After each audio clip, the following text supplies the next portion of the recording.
because I'd had an experience in relation to you years before where I had made a firm decision that I would never in my life listen to anything this man has to say. Based on a 3-minute clip, mind you. Do you remember what it was that I said that was so profoundly irritating?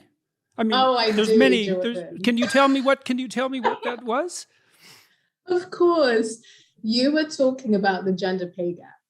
And this was part of a longer interview, the interview that you had with Kathy Newman. And this was a clip, 3-minute clip.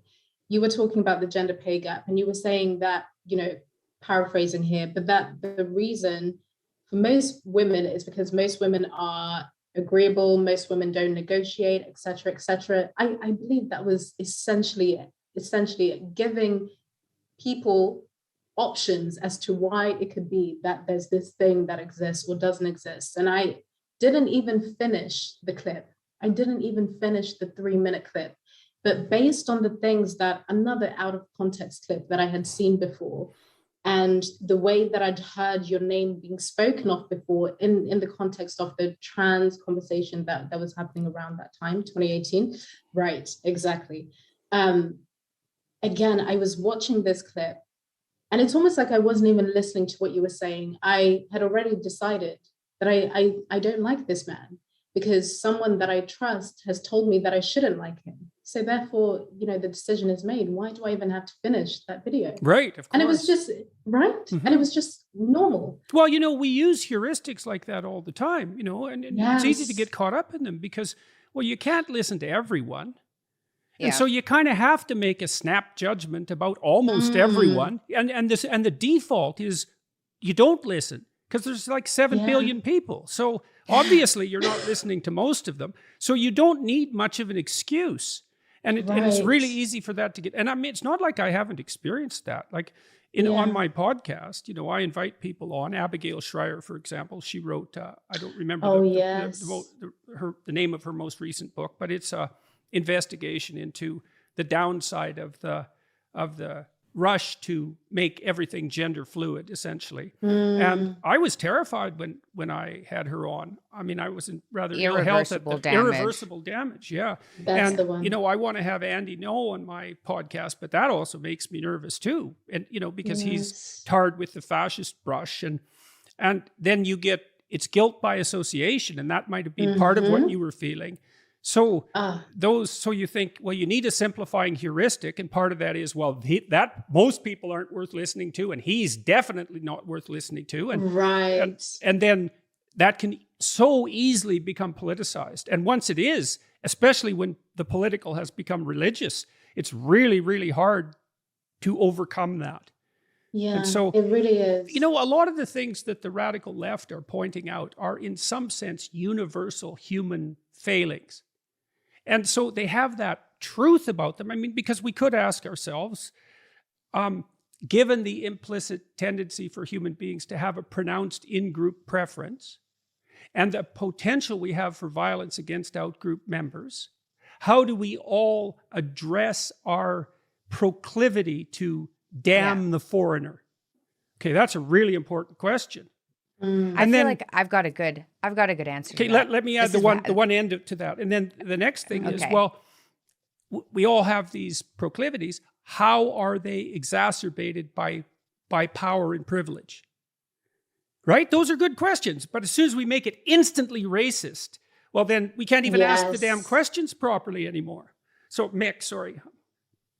My joke is over now. Oh, I'm sorry. I stomped all over your timely joke. You stomped all over my tiny little joke. I was thinking about that question earlier, though. If everyone has these tendencies, which they certainly do, I've noticed that if I have a guest on my podcast, and I think my audience is fairly open-minded, but then I'll have a guest on that, and they'll hate them. And they'll be like, well, you can't just, even if you don't agree with them, maybe they are wrong, but you can't just cancel people because they don't agree with you because you're doing exactly the same thing that the people you're complaining about. Well, and also maybe your stupid opinions aren't right. They're probably not right. And are you so sure your life is going so much the way you want it to go, and you're such a bloody paragon of virtue, and the light is shining out every orifice, that everything you think and say is correct, and everyone who disabuses you of your notions is evil. You're really so sure of that, are you? So, you know, you wander around and you think, God, maybe I should listen to this person because I'm such an ignorant bastard and I'm so full of malevolence, and maybe they'll drop one thing on me that won't make me like miserable and doomed to hell and to drag everyone else there too. That's, yeah, well. You know, I felt something similar when I finally leaned into listening to you properly, because what was interesting, even after that moment in 2018, watching that 3-minute clip, deciding this man is evil, I want nothing to do with him ever again. And of course, I didn't think I would ever have anything to do with him. Yeah, look what happened. Ha Infiltrated, me, yeah. Right?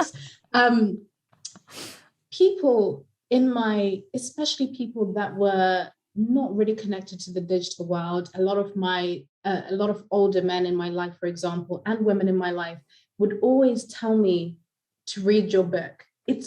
Honestly, people would always say to me, Africa, you will really love this book. I would have friends of mine send me lectures.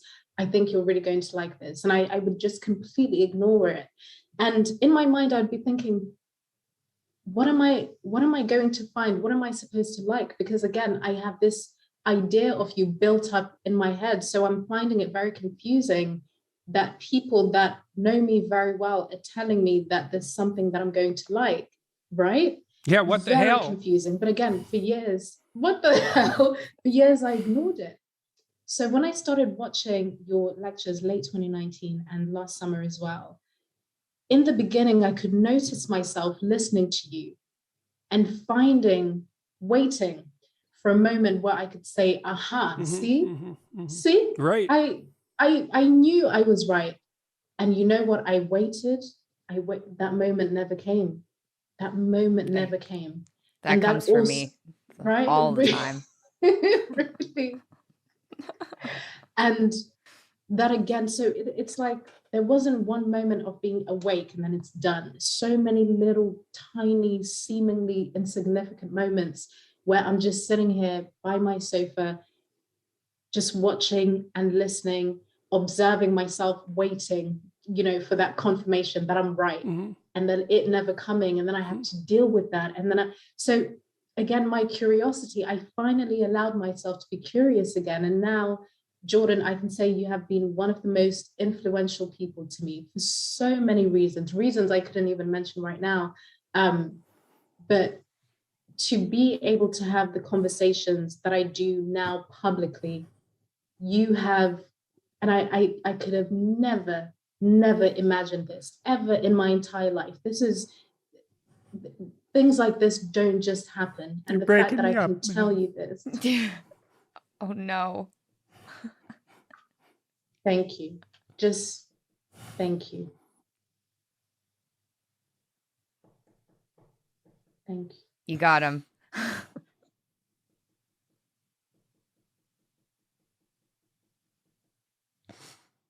It's a pleasure. It's a rough pleasure, but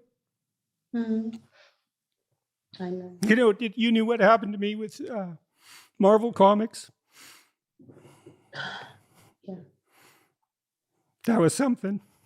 It's really something to see yourself portrayed. I got accused of being a Nazi pretty much when all this happened. It was really something because I had been teaching students what we're talking about today, about these temptations that you faced and how people, as individuals, get sucked into that totalitarian hell, and then, so that was something for that to happen, such a reversal, and then to have that comic book come out, well, it was surreal. It was absolutely surreal to be portrayed, because Nazi wasn't enough, right? We had to go right for the archetype itself. So I think we've raised about $400,000 for charity now on the basis of that. So that was a fun reversal. But it was really shocking when I first saw that. I just couldn't believe it. I was very ill at the time too. And I thought, this can't be real. This has to be Photoshop. This cannot possibly be happening. It's so completely beyond comprehension. And, to come from the pen of one of the foremost Black intellectuals And I use the racial category only because that's the categories that he's using to operate within. Yeah. You know? So life is really weird. This is true. Right. This is true. As this whole conversation illustrates.